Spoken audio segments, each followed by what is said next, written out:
저는 평생을 가족을 위해 살아온 평범한 사람입니다.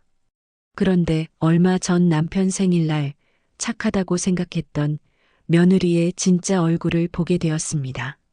아, 시발년이. 며느리 입에서 나온 이 말을 들었을 때 저는 정말 기절할 뻔했어요. 3년 동안 존댓말만 하던 그 아이가 시어머니인 저한테 욕을 하다니 상상이나 되시나요? 여러분도 혹시 가족 간의 갈등으로 힘든 시간을 보내고 계신가요? 특히 며느리와의 관계에서 어려움을 겪고 계신 분들이라면 제 이야기에 더욱 공감하실 것 같습니다. 저는 정말 착한 며느리라고 생각했거든요. 그런데 그날 그 아이의 입에서 나온 말들은 정말 상상도 못했습니다. 제 이야기를 통해 여러분께 말씀드리고 싶은 건 때로는 참는 것만이 능사가 아니라는 거예요. 그리고 마지막에 제가 내린 결정이 과연 옳았는지 여러분의 판단을 듣고 싶습니다. 그날로 돌아가서 이야기해 보겠습니다. 이야기를 시작하기 전 영상 아래에 구독과 좋아요 눌러주세요. 여러분의 작은 응원이 저에게 큰 힘이 됩니다. 그날은 남편의 생일 하루 전이었습니다. 경기도에 있는 오래된 아파트, 바로 저희 집이죠. 오후 시간이었는데 저는 부엌에 앉아서 혼자 남편 생일 준비를 하고 있었습니다. 우리 남편은 외식을 별로 좋아하지 않아요. 돈 아깝다, 집에서 먹는 게 최고다라고 늘 말하거든요. 그래서 저는 매년 집에서 생일상을 차렸어요. 남편은 거실에 앉아서 텔레비전 뉴스를 보고 있어요. 무심한 표정으로 말이죠. 저는 부엌에서 이것저것 준비하면서 생각했어요. 요즘은 며느리한테 음식 준비시키기가 좀 눈치 보여서 혼자 다 하게 되네. 사실 예전에는 며느리 지영이가 많이 도와줬거든요. 그런데 언제부턴가 부탁하기가 어려워졌어요. 뭔가 표정이 좋지 않고 대답도 성의 없이 하고 그래서 그냥 제가 다 하는 게 편했습니다. 메시지나 보내볼까? 하고 생각하며 핸드폰을 들었습니다. 내일 아버지 생일 잊지 않았지? 점심 먹게 12시까지 와야 된다.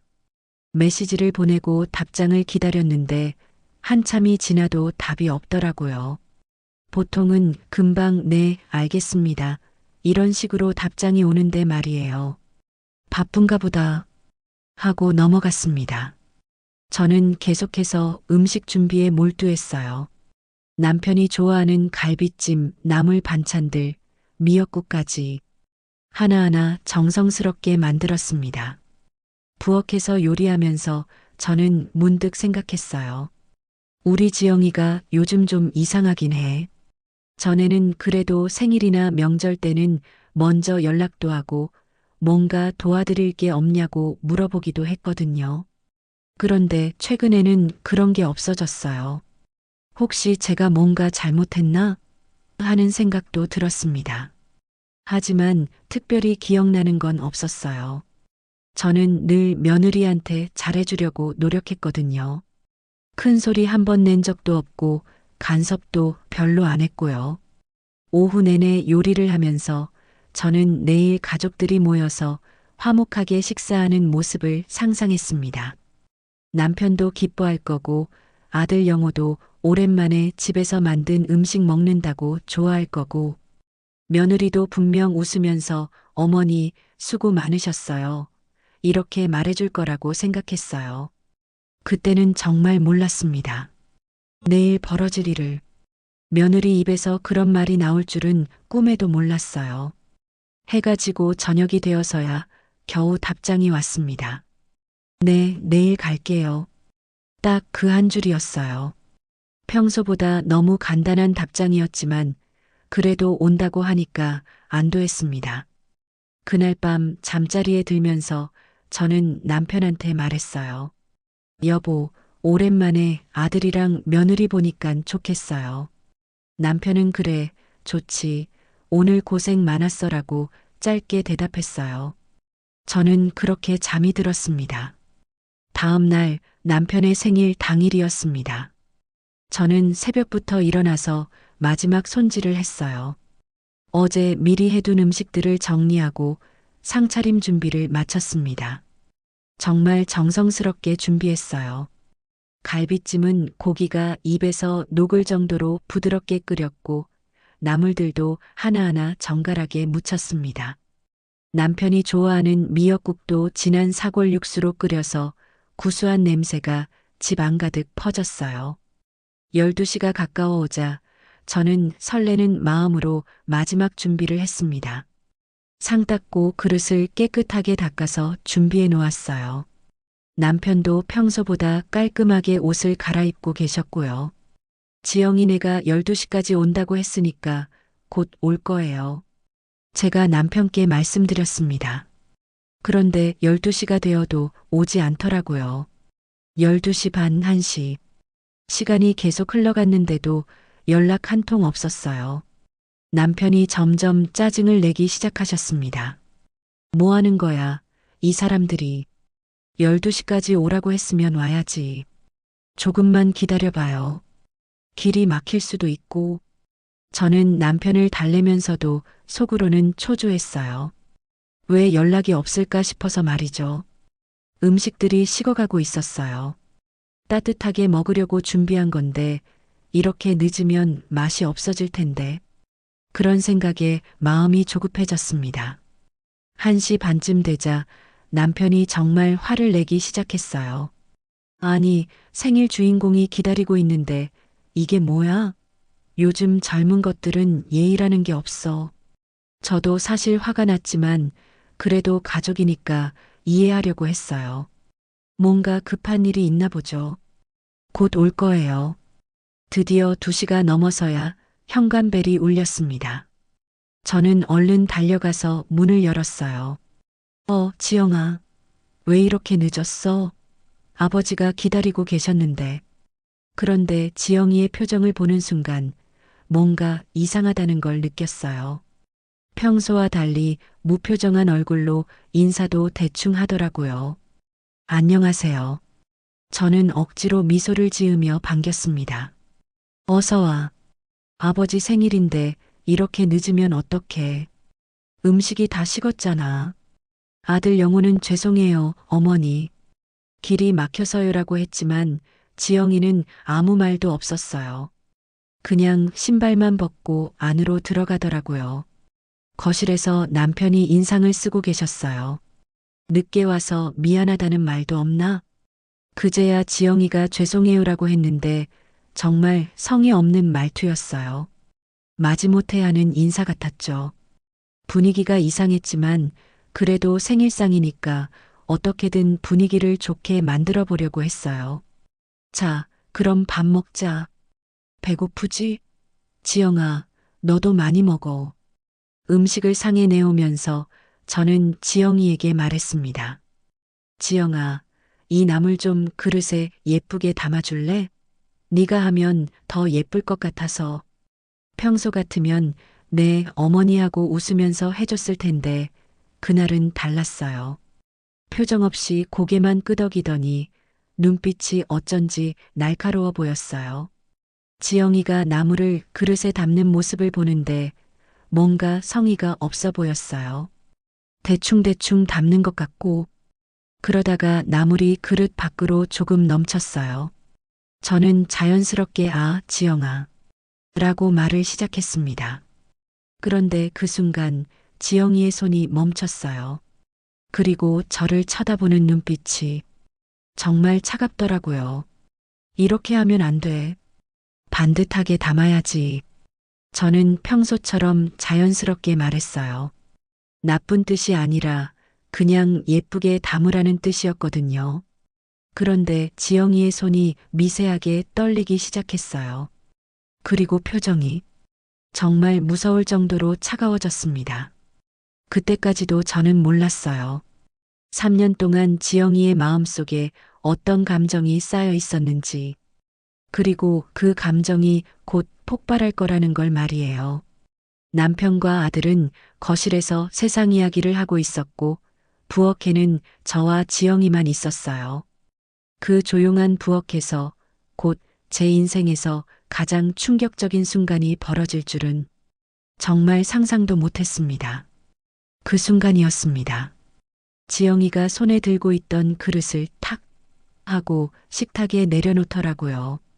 그 소리가 얼마나 크게 울렸는지 부엌 전체가 정적에 휩싸였어요. 저는 깜짝 놀라서 지영이를 바라봤습니다. 그런데 지영이의 입에서 나온 말이 정말 믿을 수가 없었어요. 아, 시발년이. 여러분, 저는 그 순간 귀를 의심했습니다. 3년 동안 저한테 항상 존댓말 하던 며느리가 그것도 시어머니인 저한테 그런 말을 하다니 숨이 막혔어요. 정말로 숨을 쉴 수가 없었습니다. 거실에 있던 남편과 아들이 그 소리를 듣고 부엌으로 달려왔어요. 남편이 먼저 소리쳤습니다. 지금 뭐라고 했니? 그런데 지영이는 전혀 주눅 들지 않더라고요. 오히려 더 당당하게 말했어요. 못 들으셨어요? 더 크게 말할까요? 저는 정말 기절할 뻔했습니다. 이게 정말 우리 며느리가 맞나 싶었어요. 평소에는 그렇게 얌전하고 조용했던 아이가. 그런데 지영이는 거기서 멈추지 않았어요. 3년 동안 쌓인 감정을 거침없이 쏟아내기 시작했습니다. 3년 동안 참고 참았는데 이제 진짜 못 참겠어요. 어머니는 저를 뭘로 보세요? 하녀로 봐요? 남을 닮는 것까지 이래라 저래라 하시면서 제가 바보인 줄 아세요? 밥도 제 맘대로 못 먹게 하고 설거지하는 것까지 지적하고. 저는 그 말을 듣고 너무 황당했어요. 언제 제가 그랬나 싶어서요. 저는 그냥 더 잘하라는 뜻으로 말한 건데. 지영아, 그게 무슨 소리야? 나는 너한테 잘해주려고. 제가 말하려고 했는데 지영이가 더 큰 소리로 말했어요. 잘해준다고요? 어디가 잘해주는 거예요?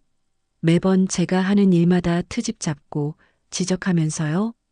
명절 때마다 새벽부터 음식 준비하라고 하고 제가 조금이라도 늦으면 눈치 주고. 이게 잘해주는 거예요? 저는 정말 어이가 없었어요. 명절 때 음식 준비 같이 하는 게 당연한 거 아닌가요? 그리고 저는 지영이한테 강요한 적이 없어요. 그냥 도와달라고 부탁만 했을 뿐인데. 아들 영우가 그제야 말했어요. 지영아, 그만해. 어머니한테 왜 이래? 그런데 지영이는 남편한테도 화를 냈어요. 당신도 마찬가지예요. 어머니가 저한테 뭘 시켜도 그냥 당연하다고 생각하잖아요. 얼마나 힘든지는 관심도 없으면서. 영우가 당황해하면서 말했어요. 아니야, 나는. 아니긴 뭐가 아니에요? 어머니가 저한테 이것저것 지적할 때 한 번이라도 제 편 들어주셨어요? 그냥 가만히 있기만 했잖아요. 남편은 더 이상 참지 못하고 소리쳤습니다. 이 못된 년이 시어머니한테 어떻게 그런 말을 해? 그러자 지영이가 더욱 흥분해서 말했어요. 못된 년이라고요? 3년 동안 참고 살았는데 이제 진짜 못 참겠어요. 어머니 비위 맞춰가면서 살기 싫어요. 매번 제가 하는 건 다 틀렸다고 하고 우리 때는 안 그랬다. 요즘 젊은 것들은 버릇이 없다. 이런 소리나 하면서요. 저는 그 말을 듣고 정말 가슴이 아팠어요. 제가 언제 그런 말을 했나 싶어서요. 혹시 제가 모르는 사이에 지영이에게 상처를 준 건 아닌가 하는 생각도 들었고요. 지영아, 나는 정말 그런 뜻이 아니었어. 너를 도와주려고 한 말이었는데. 제가 떨리는 목소리로 말했어요. 도와준다고요? 어머니가 저한테 한 게 도움이라고 생각하세요? 밥 먹을 때도 이렇게 먹으면 안 된다. 청소할 때도 이렇게 하는 게 아니다. 정말 숨 막혀요. 지영이의 목소리가 점점 커졌어요. 3년 동안 억눌렀던 감정이 한꺼번에 터져 나오는 것 같았어요. 남편과 아들은 완전히 당황한 상태였고 저는 정말 어떻게 해야 할지 몰랐어요. 그때 지영이가 마지막으로 한 말이 정말 충격적이었어요. 이제 진짜 못 살겠어요. 어머니 눈치 보면서 살기 싫어요. 제발 저를 좀 내버려 두세요. 그 말을 마지막으로 지영이는 가방을 들고 현관으로 향했어요. 영호도 당황해서 따라가면서 지영아, 잠깐만. 이라고 했지만 소용없었어요. 문이 쾅 하고 닫히는 소리가 들렸습니다. 그렇게 남편의 생일은 망가져 버렸어요. 정성스럽게 준비한 음식들은 그대로 상에 남아 있었고 저는 부엌 한 구석에 주저앉았습니다. 눈물이 한 줄기 말없이 흘러내렸어요. 제가 정말 그렇게 나쁜 시어머니였나 하는 생각에 마음이 너무 아팠습니다. 그렇게 아들 부부가 집을 떠나고 나서 집안은 죽음 같은 정적에 휩싸였습니다. 정성스럽게 차린 생일상은 그대로 남아 있었어요. 따뜻하게 해드리려고 준비한 갈비찜도 정갈하게 무친 나물들도 모두 식어가고 있었습니다. 남편의 생일 케이크도 그대로 놓여 있었고요. 저는 남편과 마주 앉아 있었는데 둘 다 아무 말이 없었어요. 뭘 말해야 할지 모르겠더라고요. 한참을 그렇게 있다가 저는 떨리는 목소리로 남편께 물어봤습니다. 여보, 내가 뭘 그렇게 잘못했을까? 남편은 화가 많이 나셨는지 거칠게 대답하셨어요. 당신은 잘못 없어. 요즘 젊은 것들이 문제야. 어른에 대한 예의라는 게 없어. 시어머니한테 어떻게 그런 말을 할 수가 있어? 나는 평생 그런 말 한 번도 안 들어봤다. 남편의 말을 들으면서도 저는 마음 한구석이 편하지 않았어요. 정말 제가 잘못한 게 없을까요? 지영이가 그렇게 화를 낼 만한 이유가 있었던 건 아닐까요? 저는 말없이 고개를 저었습니다. 여보, 그런데 지영이 말 중에 맞는 부분도 있는 것 같아요. 뭐가 맞다는 거야? 제가 혹시 모르게 지영이한테 상처를 준 건 아닐까요? 그 아이가 그렇게 화낼 정도면 남편이 고개를 저으셨어요. 당신이 뭘 잘못했다고. 며느리 교육을 시킨 건데 그게 뭐가 잘못이야. 그날 밤 저는 잠을 이룰 수가 없었어요. 창가에 앉아서 그날 있었던 일을 계속 되새겼습니다. 지영이의 말들이 계속 머릿속에 맴돌았어요. 어머니는 저를 뭘로 보세요? 하녀로 봐요? 매번 제가 하는 일마다 트집 잡고 정말 숨 막혀요. 정말 제가 그런 시어머니였을까요? 저는 지영이를 도와주려고 했던 건데 그런데 그 아이에게는 트집 잡기로 느껴졌던 걸까요? 예전 일들을 하나하나 떠올려 봤어요.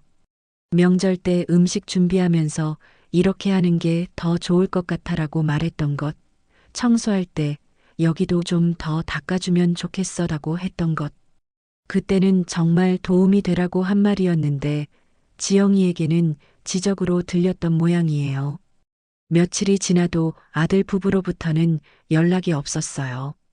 보통은 무슨 일이 있어도 며칠 뒤에는 연락이 왔는데 이번에는 정말 조용했어요. 그 며칠 동안 저는 정말 많은 생각을 했습니다. 지영이의 말이 맞는 건 아닐까? 제가 정말 간섭을 너무 많이 한 건 아닐까? 그런데 한편으로는 억울한 마음도 들었어요. 저는 정말 지영이를 위해서 한 말들이었거든요. 더 잘하라고, 더 예쁘게 하라고. 나쁜 뜻이 아니었는데 일주일쯤 지났을 때 저는 남편께 조심스럽게 말했어요. 여보, 주택담보노후연금이라는 게 있다던데 한번 알아볼까요? 남편이 놀라서 저를 보셨어요. 갑자기 그건 왜? 그냥 우리도 이제 나이가 있으니까 미리 준비해두면 좋을 것 같아서요. 사실 제 속마음은 달랐어요. 지영이가 그렇게 저를 싫어한다면 굳이 이 집을 물려줄 필요가 있을까 하는 생각이 들었거든요. 평생 아들을 위해 살았는데 아들도 며느리 엄마를 달래기는커녕 며느리 쪼자 간 게 정말 마음이 아팠어요. 여보, 솔직히 말해봐요. 지영이가 그렇게 말하는데 우리가 굳이 이 집을 물려줘야 할까요? 남편도 한참을 생각하시더니 말씀했어요. 그래. 그 아이가 우리를 그렇게 생각한다면 우리도 생각해 볼 필요가 있겠어. 그날부터 저는 주택연금에 대해 알아보기 시작했어요. 인터넷으로도 찾아보고 은행에도 문의해 봤습니다. 우리 나이에 주택연금을 받으면 매월 얼마나 나오는지, 어떤 조건이 있는지 하나하나 꼼꼼히 알아봤어요. 남편도 처음에는 망설이셨지만 점점 제 마음을 이해해 주시는 것 같았어요. 당신 말이 맞아. 우리도 이제 우리 생각을 해야지. 창가에 앉아서 바깥을 바라보면서 저는 조용히 결심했습니다. 이제는 남의 눈치 보면서 살고 싶지 않다고. 지영이가 저를 그렇게 생각한다면 저도 제 인생을 살아가겠다고. 며느리 비위 맞추려고 애쓰는 것도, 아들 걱정하느라 밤잠 못 이루는 것도 이제는 그만하고 싶었어요. 평생을 가족을 위해 살았는데 마지막에 이런 소리를 들으니까 정말 허무했습니다. 그날 밤 저는 남편에게 말했어요. 여보, 주택연금 신청해요.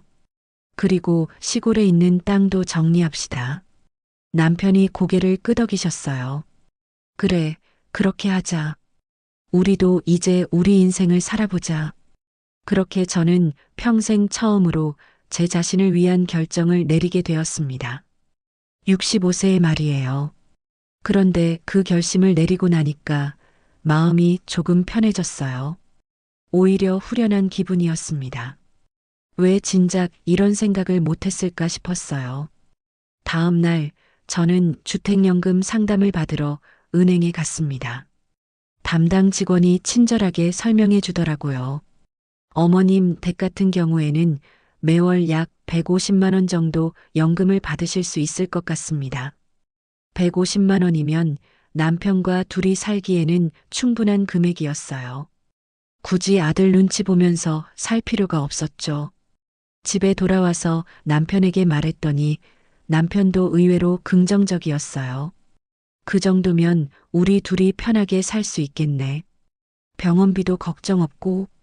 그날 저녁 오랜만에 남편과 둘이서 조용한 식사를 했어요. 그동안은 늘 아들 부부 걱정, 명절 준비 걱정으로 마음이 바빴는데 그날은 정말 평온했습니다.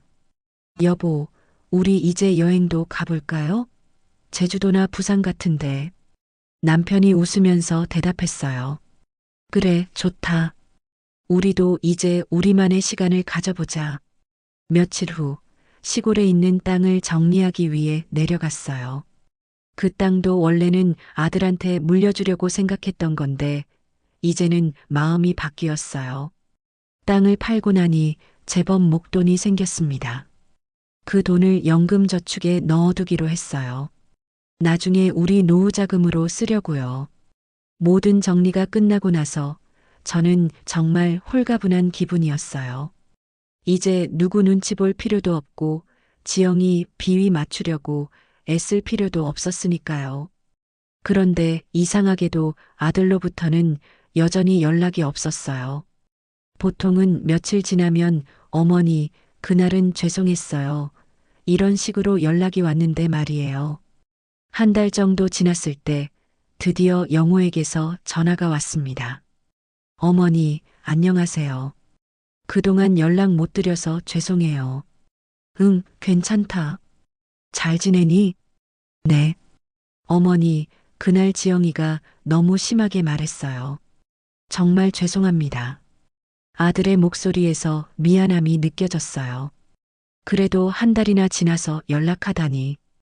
예전 같으면 서운했을 텐데 이제는 그렇지 않았어요. 영호야, 괜찮다. 그런 일도 있는 거지. 어머니, 저희가 이번 주말에 가서 인사드리고 싶은데요. 아니다. 굳이 올 필요 없어. 영호가 당황하는 기색이 느껴졌어요. 어머니, 그게 무슨 말씀이세요? 저는 담담하게 말했습니다. 영호야, 엄마는 이제 괜찮다. 너희들도 너희 생활이 있으니까 억지로 오지 마라. 사실 이미 제 마음속에서는 정리가 끝났거든요. 아들 부부가 저를 어떻게 생각하든 이제는 상관없었어요. 며칠 후에는 지영이에게서도 메시지가 왔어요. 어머니, 그날 제가 너무 심하게 말했습니다. 죄송해요. 기회가 되면 인사드리러 가겠습니다. 하지만 저는 답장을 보내지 않았어요. 뭘 답장해야 할지도 모르겠고 굳이 그럴 필요를 못 느꼈거든요.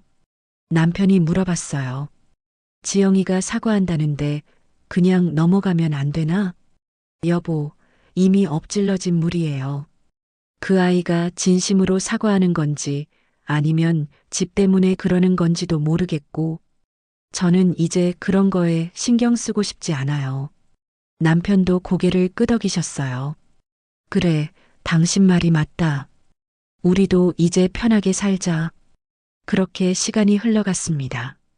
주택연금 신청도 완료되었고 매월 나오는 연금으로 남편과 둘이 조용하게 살고 있어요. 가끔 아들이 전화하긴 하지만 예전만큼 자주는 아니에요. 저도 굳이 먼저 연락하지 않고요. 이제 저는 스스로의 삶을 살아가고 있습니다. 며느리 비위 맞추려고 애쓰지도 않고 아들 걱정으로 밤잠 못 이루지도 않아요. 65세에 찾은 제 자신만의 삶. 늦었지만 그래도 다행이라고 생각해요. 드디어 그날이 왔습니다. 주택연금 가입을 위해 은행에 가는 날이었어요. 남편과 함께 은행에 앉아서 서류에 서명하는 순간 정말 묘한 기분이었습니다. 평생 아들에게 물려주려고 아껴온 이 집을 이제는 저희 부부만을 위해 쓰게 되는 거니까요. 어머님, 아버님, 서명 완료되셨습니다. 다음 달부터 매월 연금이 나갈 예정입니다. 은행 직원의 말을 들으면서 저는 정말 홀가분했어요. 이제 정말 누구 눈치 볼 일 없이 살 수 있겠구나 싶었거든요. 집으로 돌아오는 길에 남편이 말씀하셨어요. 당신 후회 안 하지? 아니요. 전혀 후회 안 해요. 오히려 왜 진작 이런 결정을 못했나 싶어요. 정말 그랬어요. 65년을 살면서 처음으로 제 자신만을 위한 선택을 한 거니까요. 집에 도착해서 시골 땅 정리도 마저 했습니다. 그 땅을 팔아서 나온 돈은 모두 연금 저축에 넣었어요. 나중에 병원비나 급할 때 쓰려고요. 여보, 이제 정말 우리만의 시간이네요. 그날 저녁 남편과 둘이 앉아서 차를 마시면서 이야기했어요. 그동안은 늘 아들 이야기, 며느리 이야기만 했는데 그날은 우리 이야기를 했습니다. 우리 내년에는 제주도 여행 가볼까요? 예전부터 가보고 싶었잖아요. 그래, 좋다. 이제 우리도 우리끼리 재미있게 살아보자. 그런데 며칠 후 예상했던 일이 벌어졌어요. 아들 영호에게서 다급한 전화가 온 거예요. 어머니, 주택연금을 가입하셨다고요? 이게 무슨 일이에요? 아빠가 말해서 알게 된 모양이었어요. 응, 그랬다. 어머니, 갑자기 왜 그런 결정을 하셨어요? 저희랑 상의도 없이. 저는 차분하게 대답했습니다. 영호야, 이 집은 우리 집이야. 우리가 어떻게 하든 우리 마음이지. 왜 너희랑 상의를 해야 하니? 그렇지만 저희가 물려받을 줄 알고 있었는데 물려받을 줄 알았다고? 영호야, 그날 지영이가 뭐라고 했는지 기억나니? 전화 너머로 영호의 한숨소리가 들렸어요. 어머니, 지영이가 정말 죄송하다고 해요. 그날 너무 화가 나서 그런 거라고. 영호야, 나는 이제 괜찮다. 그 아이가 미안해하든 안 하든 상관없어. 이미 다 정리했으니까. 어머니, 그러지 마시고 한 번만 더 생각해 보세요. 저희가 가서 제대로 사과드릴게요. 저는 단호하게 말했습니다. 영호야, 엄마 결정은 바뀌지 않는다. 너희들도 너희 생활이 있고 우리도 우리 생활이 있는 거야. 지영이도 정말 반성하고 있어요.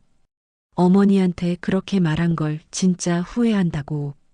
그래, 그럼 다행이네. 그런데 영호야, 그날 지영이가 한 말들이 다 틀린 건 아니었어. 어머니, 나도 생각해봤는데 내가 모르는 사이에 그 아이한테 상처를 준 것 같더라. 그러니까 이제 서로 거리를 두고 사는 게 좋을 것 같아. 영호는 한참 동안 말이 없었어요. 그러다가 조심스럽게 물어봤습니다. 어머니, 정말 마음을 바꾸실 생각은 없으세요? 없다. 그리고 영호야, 너희들이 나중에 집이 필요하면 너희가 알아서 마련해라. 이제 우리는 우리끼리 살 거니까. 전화를 끊고 나서 남편이 물어보셨어요. 그렇게 단호하게 말해도 괜찮나? 여보, 저는 이제 더 이상 누구 눈치 보면서 살고 싶지 않아요.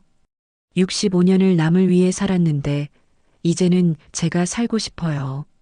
며칠 후에는 지영이에게서 긴 메시지가 왔어요. 어머니, 그날 제가 정말 잘못했습니다.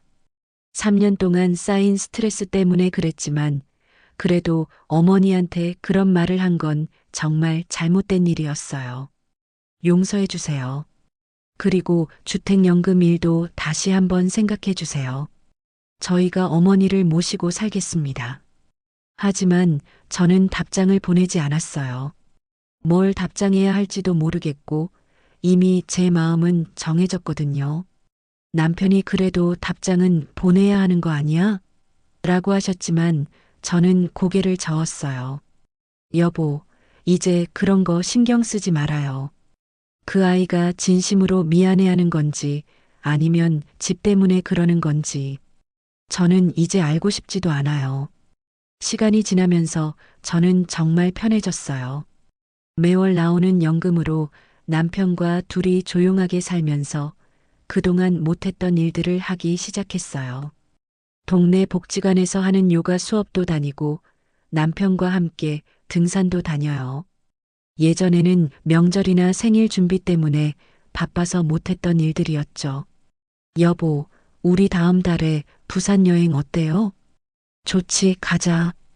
이제 우리도 우리 인생을 즐겨보자. 가끔 아들이 전화하긴 해요. 하지만 예전처럼 자주는 아니고 저도 굳이 먼저 연락하지 않아요. 어머니, 안녕하세요. 잘 지내세요? 응, 잘 지낸다. 너희들도 잘 지내고. 어머니, 혹시 저희가 가서 인사드려도 될까요? 굳이 그러지 마라. 너희들도 바쁠 텐데. 처음에는 아들도 계속 설득하려고 했지만 제가 계속 같은 말을 하니까 포기한 것 같아요.